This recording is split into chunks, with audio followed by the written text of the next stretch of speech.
Kaugnay niya, nagbukas na rin ang sesyon sa mataas na kapulungan kung saan inilatag ni Senate President Franklin Drilon ang mga panukalang batas na kanilang tututukan sa regular session ng Kongreso.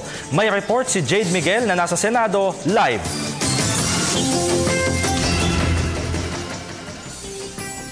Yes, Haji, kanina naman pagkatapos ng opening ng third regular session ng Senado ay nakapanayam naman natin si Senate Majority Leader Alan Peter Cayetano kung saan sinabi na mga inaasahan niyang sasabihin ng Pangulo sa kanyang huling sona. Inilahad din ng Senador ang mga hangarin at panukalang batas na naisanin nitong maipasa at maipagpatuloy sa nalalabing buwan ng Pangulo sa panunungkulan at pati na rin sa susunod na administrasyon. Narito ang aking panayam. Well, usually ang pinaka-powerful ng Pangulo, no, yung unang taon kasi ito yung honeymoon, ito yung yung expectations, at saka yung last year kasi ito yung legacy mode, di ba? Ito yung nagbibigay ka na sa tao, nagpapaalam ka na rin. So ang isang expectation ko ay isang unifying na sona ang ibibigay niya, na reaching out sa ating mga kababayan, na suportahan yung mga gusto niyang tapusin. Pangalawa, I think it should also be a bridge, no, to the next administration. Tandaan po natin kung ano man budget ang propose ng ating Pangulo at ipapasa ng Kongreso, kalahati nito siya ang gagamit, pero kalahati yung bagong administrasyon na, no? So, I'm hoping that he will present to us, no, a vision for the next 5 or 10 years, no? Kasi pag sinabi ng Pangulo continuity, sana ma-continue, sana ituloy ang mga programa niya. Kailangan alam natin kung ano yung plano at ano yung gusto niyang ituloy, di ba? Kasi madali lang sabihin na ituloy mo yung Aquino administration. Ano sa Aquino administration?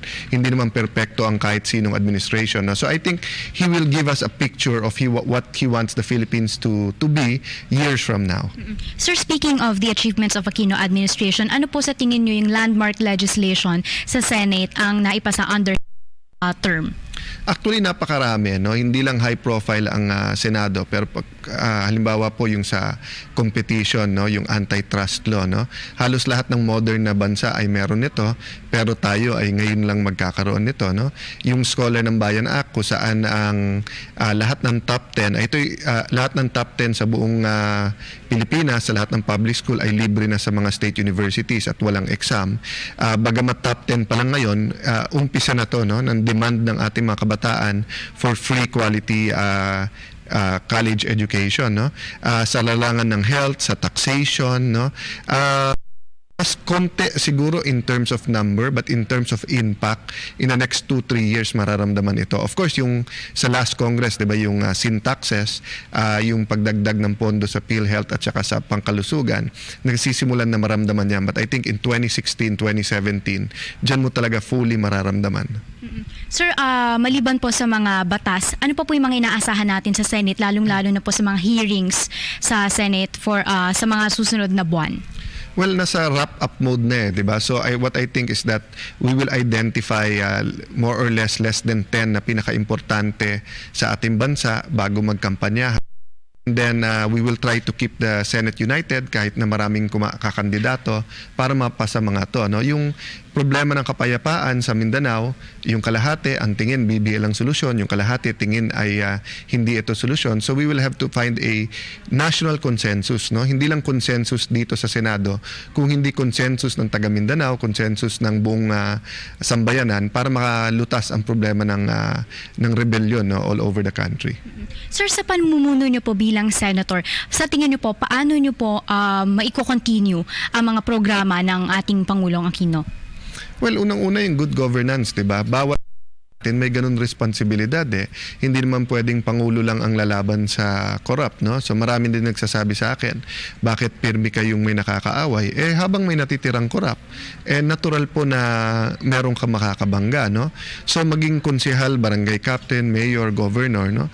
It's good governance should be part of our administration, no? So isang paraan 'yon na ipagpatuloy yung legacy ng yung second Aquino government, no? Okay, thank you very much po. Siguro ito po isa sa mga pinakaabangang tanong at gustong malaman ng ating kababayan kung tayo po ba ay tatakbo sa pagkapangulo sa Well, unang-unang SONA ay para sa atin lahat, kaya payagan niyo po muna kaming lahat po na nag-iisip, nagpre-pray na to give us more time. No? Gusto ko pong maglingkod sa ating bayan. Gusto ko po yung mga nagagawa namin sa aming syudad ng Taguig, na libreng edukasyon, na yung health programs namin magawa sa buong bansa, no? Na yung values ko bilang tao, bilang Kristiyano, bilang isang public servant ay may share. No? Pero lahat yan may God's timing, di ba? So, kailangan natin i-discern ngayon ba ang ating panahon, sino bang gusto talaga ng tao sa panahon na ito, no? So hindi ko naman tatalikuran kung gusto ng tao. Yun naman po ang silbi nung the survey should not dictate to us kung sino tatakbo, but should give us a hint, di ba, kung sino napupusuan ng mga tao. At yan nga ang ating naging panayam kay Senate Majority Leader Alan Peter Cayetano. Samantala, mamaya namang hapon ay aabangan natin ang pagdalo ng mga senador para sa isang joint session ng Kamara at Senado para mapakinggan ang huling sona ng Pangulo mamayang hapon. At yan muna ang pinakahuling balita mula dito sa Senado kasamang Unit 3 para sa SONA 2015, Jade Miguel, Telebisyon ng Bayan.